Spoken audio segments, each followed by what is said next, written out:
Hey teman-teman, welcome back to my channel. Setelah sekian purnama hibernasi di Gunung Kampuk, finally bisa posting video lagi. Kali ini aku akan mengusung tema edukatif dan informatif. Aku harap dengan konten baru ini kalian tetap setia nemenin aku ya. Luangkan waktumu hanya 5 menit saja untuk info bermanfaat ini. Check it out. Udah hampir 3 tahun aja pandemi ini melanda dunia. Kapan berakhirnya ya? Ditambah lagi akhir tahun 2021 muncul varian terbaru yaitu Omicron. Omicron adalah varian virus terbaru corona B11529 yang merupakan penyebab COVID-19. Organisasi Kesehatan Dunia WHO pertama kali melaporkan kemunculan varian tersebut dari Afrika Selatan pada tanggal 24 November 2021 dan pada akhirnya ditemukan di Indonesia pada tanggal 15 Desember 2021. Diketahui infeksi B11529 pertama terkonfirmasi berasal dari spesimen yang dikumpulkan 9 November 2021. Sebelumnya, virus penyebab COVID-19 ini memiliki berbagai macam varian, yaitu dimulai dari varian Alpha, Beta, Delta, Gamma, hingga varian yang terbaru Omicron. Omicron mengandung lebih dari 50 mutasi, sudah termasuk 30 protein tonjolan yang digunakan virus untuk menginfeksi sel manusia. Lantas, apa yang membedakan varian Omicron dengan varian-varian sebelumnya? Dokter spesialis paru-paru Dr. Astari Pranindya Sari SPP mengatakan bahwa Omicron memiliki sifat dan menimbulkan gejala yang berbeda. Mutasi terbaru Omicron diketahui memiliki sifat yang lebih mudah menular dibandingkan varian-varian sebelumnya. Pada varian COVID-19 pertama, satu orang yang terkena dapat menularkan ke 3 orang lainnya. Varian Delta memiliki sifat penularan 10 kali lebih cepat dari varian pertama. Sekarang, Omicron memiliki sifat berkali lipat lagi daripada Delta. Mutasi pun membuat gejala yang ditimbulkan berbeda dari varian sebelumnya.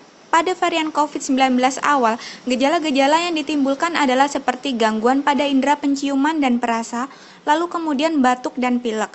Pada varian Omicron, gejala yang paling dominan terjadi adalah mudah lelah, batuk pilek, sakit tenggorokan, serta nyeri sendi. Sekarang kita akan kembali ke materi dasar dulu tentang virus itu apa sih? Virus adalah agen infeksi berukuran kecil yang bereproduksi di dalam sel inang yang hidup. Virus sendiri tidak memiliki sel. Pembentukan virus-virus baru berlangsung dalam sel inang yang terinfeksi. Walaupun demikian, virus memiliki materi genetik yang memungkinkan untuk bermutasi dan berevolusi. Semua virus memiliki materi genetik berupa DNA atau RNA.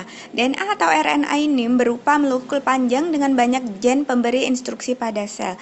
Partikel virus terdiri dari materi genetik yang dikelilingi lapisan protein pelindung yang disebut kapsid. Di dalam kapsid terdapat selubung nukleokapsid yang juga terdiri dari protein.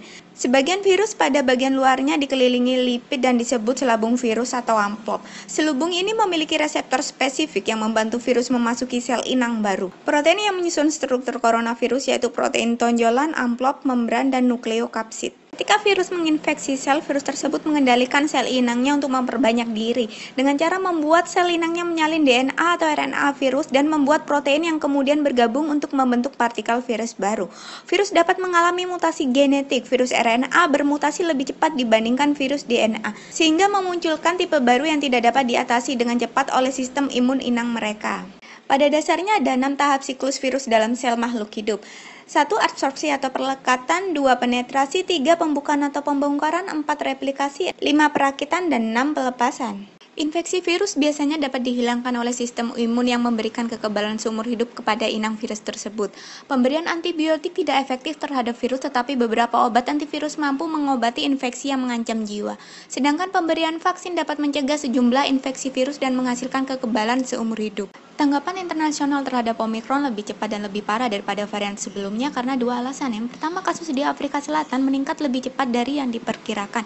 Yang kedua, varian mengandung jumlah mutasi yang belum pernah terjadi sebelumnya.